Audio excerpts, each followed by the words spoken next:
Hello mga idol! What's up guys? Ngayon, gusto kong ipakita sa inyo itong Firefly 100 watts LED light na para sa labas. The purpose of this, kung bakit ko kinuha, let's try to see kung kaya niyang ilawan yung buong front yard ko sa labas. So makikita niyan.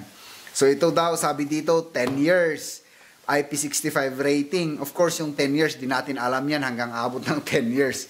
100 watts, meron siyang mga specs dito. This is not solar, okay? So, hindi ako kumuha ng solar kasi gustong nakasaksak, gustong malakas. Yung solar kasi dependent sa battery storage. Ito, gustong, pag may ginagawa ko sa labas, gusto ko, nakikita ko. Pag nagkakapi ako sa labas, gusto ko maliwanag. Okay, so open natin kung ano man yung andito. Yan! Wow! Firefly, baby! So, yun. So, sa likod, talagang parang yung heat dissipation pag mainit siya. Andito yung mga specification, ano bang andyan.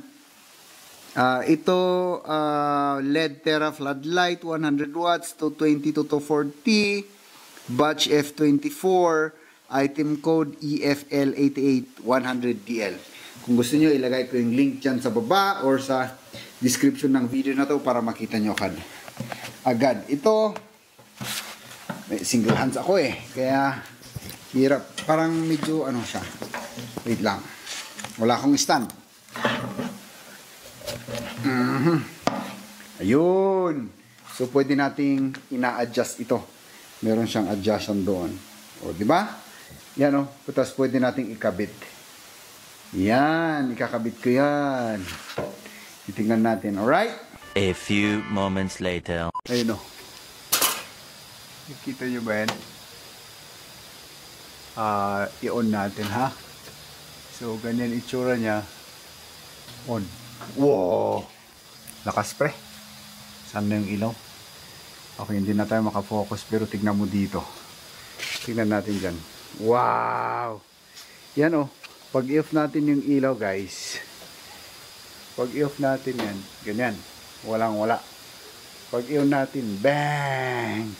So, baba muna tayo, guys. Then, para makuha natin yung ilaw, no? Okay. So, pakita ko sa'yo, gusto kong ilawan to, yan, Ito yung park na ginagawa ko, right? So, yan. Tingnan natin yung background. Ang lakas. Pwede na akong magkape dito kahit night time. At tignan mo yun tignan mo yan, naka-ready na yan for bonfire, guys. Okay, so yan isang ilaw pa. Oh my gosh, ang lakas talaga.